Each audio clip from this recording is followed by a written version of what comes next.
Hey, salut à tous! Nouvelle journée Carbadge Run et surtout dernière journée avec un retour en France, Italie, France. Il est 7h30 du matin, voilà, on se réveille tranquillement. On est tous en train de prendre les petits déj avant le top départ qui va être donné à 8h.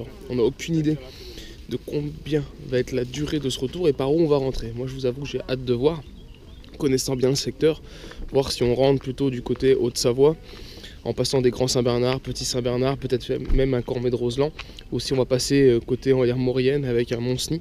Ce sera un peu la surprise du jour.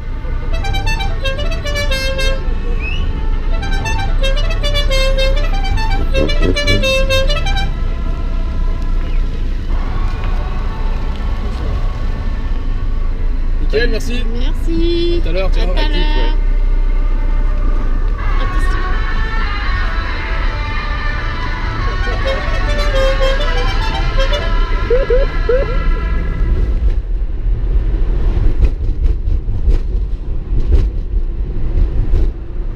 Et voilà la feuille de route du nouveau parcours, donc deux étapes, une à 440 et une à plus de 500 km, donc on va faire la plus de 500 km.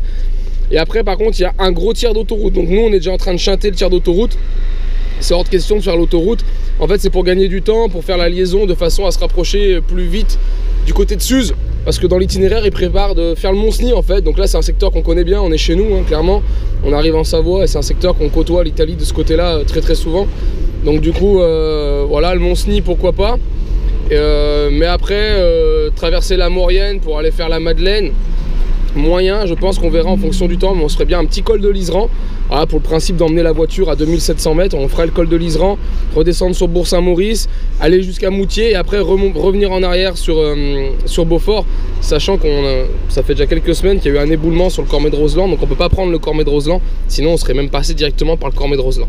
Allez, fini la nationale pour aujourd'hui. Là, ça y est, on attaque quelques petites routes atypiques, un petit peu cabossées, avant d'arriver à Turin. Allez, voilà le passage d'El Diavolo, il est passé. Alors, on a vu une voiture et quelques-uns vraiment au ralenti. La route est très bosselée. Alors, il faut s'amuser à jongler pour pas taper les carters. On a tous peur, je pense, de taper un carter. En tout cas, c'est magnifique. Ça change. Là, je connaissais pas du tout ce secteur pour le coup. Et là, c'est superbe. Et on se retrouve un paquet de runners quand même, on en croise pas mal sur cette route, parce que j'ai une petite route sinueuse. Et là devant moi, j'ai l'équipage 106, Peugeot 106. Je sais pas le numéro, j'arrive pas à voir sur la portière.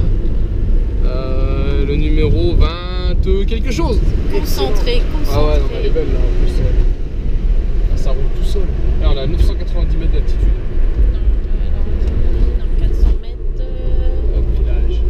Allez, après la petite portion montagne, on s'arrête. On roule avec un équipage qui est ici, avec la Seat. L'équipage 44, voilà, et qui eux ont besoin de faire le plein. Nous, on avait consommé hier que la moitié du plein, donc là, on peut largement aller en France avec le plein.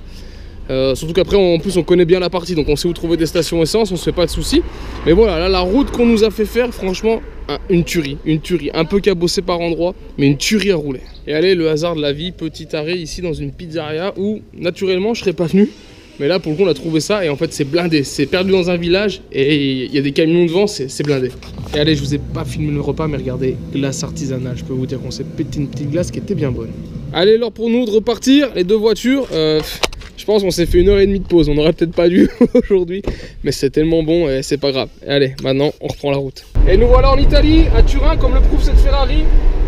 On vient de doubler 4 fois par avant. Je rigole. Donc voilà, là on arrive à Turin et direction Suse maintenant. Donc là on est monté par la nationale, on a pris toutes les rizières de la région de Pau, tout monté par la NAS comme ça tout le long pour arriver ici à Turin. Et puis bah, maintenant on va bifurquer pour aller à Suse et attaquer le col du Monceny. Et nous voilà arrivés à Suse, mais nous avant d'attaquer la montée du Monceny, on va aller faire quelques courses et s'acheter nos pâtes. Et on est parti pour faire plein de pâtes. Pourquoi on vient là? Parce qu'on connaît, hein. On vous l'a dit, on est des habitués, on n'est pas très loin de chez nous. Et ici vous payez les pâtes à 1 € le kilo. Allez, avant de faire le Monceny, on vient de s'alourdir de quelques dizaines de kilos de pâtes, plusieurs dizaines, et du coup on va faire le plein aussi, comme ça évitera que demain on a à le faire pour rentrer, on pourra rentrer plus tôt, parce qu'il y a des événements qui font qu'en ce moment, avec les travaux du Lyon-Turin, il y a des ZAD qui vont être faites à partir d'aujourd'hui même, de ce vendredi, et du coup voilà, pour pouvoir compenser et pas être trop emmerdé, on anticipe un peu.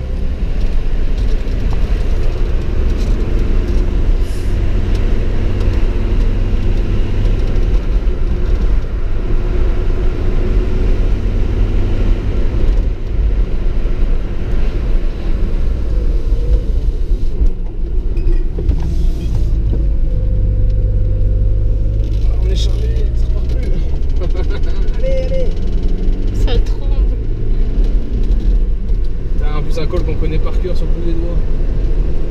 Et voilà, gros bouchon dans le Mont-Cenis. Et là on tombe sur nos amis. Alors eux, pour moi, c'est les héros du Carbage.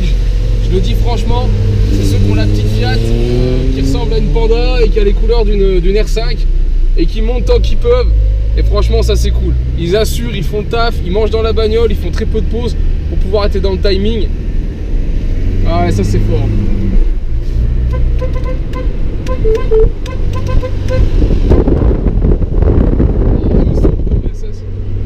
Franchement, ils ont zéro difficulté. Bah nous, comparé à eux, c'est du gâteau. Franchement, eux, c'est fort ce qu'ils font. C'est vraiment fort. Et nous voilà au pied du barrage du Mont-Cenis. Donc on est déjà en France, côté italien, d'accord. Ceux qui me suivent, vous l'avez déjà vu et revu. Hein, on l'a fait avec tout type de véhicule, ce barrage. Mais voilà, là on va monter les petits S qu'on voit devant pour arriver au sommet. Bien sûr, je vous ferai un point de vue du lac du Mont-Cenis au sommet en espérant qu'il soit plein.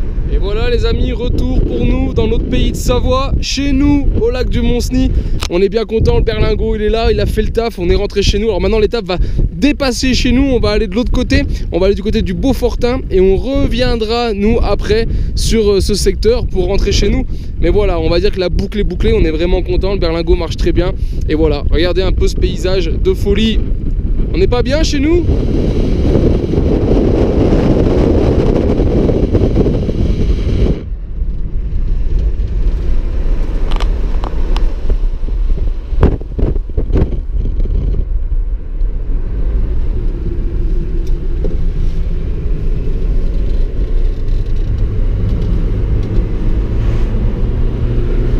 Et voilà, on se retrouve dans le col de la Madeleine, dernier col de la journée. Il n'y en aura pas eu beaucoup, hein.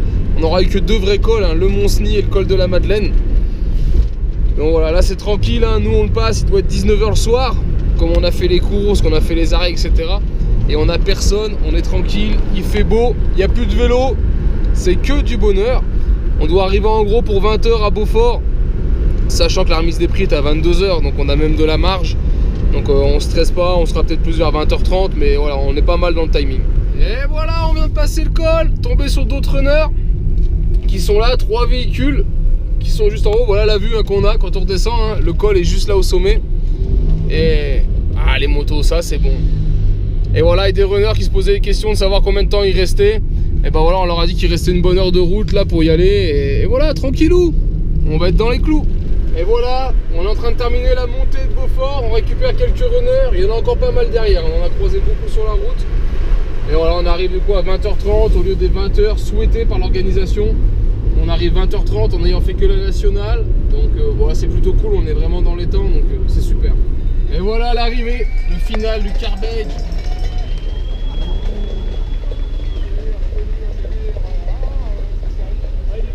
On est chez nous, ça y est.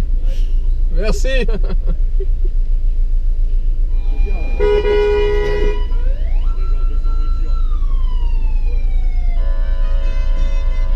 Salut. Salut. Ça c'est pour le bar. Ouais. Et il y a deux campings là. Un calme et un énervé. Ok, Ça marche. Vous voulez lequel? On a déjà notre place a priori. Ah, c'est vrai? On nous a Ouais. réservé. C'est des potes qui vous ont... Ouais, Bah alors voyez avec eux. Ils nous ont dit où nous trouver et tout, et du coup c'est bon, on va se Allez, bah, débrouiller. nickel, ouais, c'est ok. cool, je te remercie. Ça marche. Félicitations, bravo. Merci. Merci. Bravo à vous. Nickel. Bravo, j'espère que vous êtes amusés quand Super, même. merci. Ouais, belle étape, ouais. Bon, c'est top. Je vous laisse aller sous l'arche pour faire une photo. Allez, ça roule. Ça marche. Et allez, il va te l'arroser. C'est sûr. Et voilà les amis, c'est le finish, on est arrivé, Carbage Run 2023. Donc voilà, bien passé, j'ai au compteur, il n'y a encore pas le retour, mais on a dépassé 3000 km, je crois on a 3100 km au total. Donc voilà, moi à titre perso, c'est pas comme je l'espérais, je vous le dis franchement. J'espérais quelque chose de plus convivial, avec des routes plus atypiques. Vous voyez ce que je veux dire, avec vraiment de la petite route comme on a pu voir sur la deuxième étape qui était folle, avec des super routes de montagne, avec une partie off-road. Ou encore, comme on a eu un matin, une toute petite route là qui montait, bah, c'est ce matin même je crois. Là, une toute petite route très sinueuse, voilà, c'est ce que j'aurais aimé voir plus souvent. Après on a fait beaucoup de nationales et d'autoroutes pour ceux qui ont pris l'autoroute. Mais voilà, c'est la première édition, donc c'est jamais évident de faire un événement. C'est pas la même mentalité, il faut savoir que de là d'où ça vient, ils ont plus la mentalité de passer des heures dans la voiture. Et nous en France, on n'a peut-être pas cette même mentalité. On aurait aimé peut-être des étapes un peu plus courtes, à titre perso, avec plus de visites. Mais voilà, c'est comme ça, c'est fait. En tout cas, voilà, belle première année, belle première participation pour nous. Et bien content de l'avoir fait. Plein de belles rencontres. Et voilà les amis, c'est finish, on a la place au camping, les copains, on s'est mis à côté d'eux, du coup c'est la partie calme on va dire du camping, il y a une partie moins calme. Mais on ira faire la fête dans la partie moins calme, mais on dormira au calme. Voilà la petite médaille qui a été remise pour tous ceux qui sont finishers du Carbadge Run 2023. Voilà, première édition, édition sympathique pour nous, c'est pas forcément à quoi on s'attendait, je vous le dis franchement. Je pensais qu'il y aurait plus de déconnades, je pensais que les circuits seraient un chouille plus courts, avec des points de visite, parce qu'on est passé dans des pays qu'on connaissait pas forcément, on a pu le voir, vous avez pu le voir dans toutes mes séries de vidéos, c'est quand même un peu la course, si vous voulez faire les grandes étapes, et vous laisser un petit peu de marge pour profiter, pour peut-être aller vous baigner ou faire une visite. Voilà, ça c'est le seul regret que moi j'ai, c'est que ok, il n'y a pas de classification, il n'y a pas de concours de vitesse, mais quand on vous met un créneau, qu'on vous dit à 23 h si t'es pas rentré, tu restes dehors de ton camping, voilà, moi je trouve ça fait chier, je trouve ça dommage pour ceux qui jouent le jeu, qui ont vraiment des vieilles caisses, qui n'ont pas des machines super puissantes, et franchement qui ont quand même fait le kiff, qui ont fait tout le truc, ça va, il n'y a pas de souci, et qui ont vraiment fait tout le kiff et tout. Donc voilà, il y a aussi, on a pu voir dans les vidéos, vous avez vu des gars qui font un petit dérapage dans de la pelouse, donc voilà, et qui ont été expulsés du camping pour avoir fait ça, parce qu'il fallait pas faire ça. Ça aussi, je trouve ça dommage. Je veux bien admettre qu'on fasse pas trop de bêtises, mais il y a quand même un petit juste milieu en vraiment faire le con et rigoler un coup. Le fait est quand même que c'était cool, moi j'aime rouler, je me suis fait plaisir dans les montagnes, donc voilà, ça c'était top. Donc franchement bien, première édition à retenir, c'était sympa. Voilà, moi j'espère vous avoir partagé un peu tout ce moment avec moi en vidéo, c'est pas forcément évident quand on roule, de filmer en même temps, etc., de savoir un petit peu ce qu'on va découvrir à l'avance, mais bon, voilà. Berlingot, content, vous avez pu voir toutes les vidéos de son achat, à sa restauration, à sa customisation. Je remercie bien sûr tous mes sponsors qui ont joué le jeu, qui sont ici.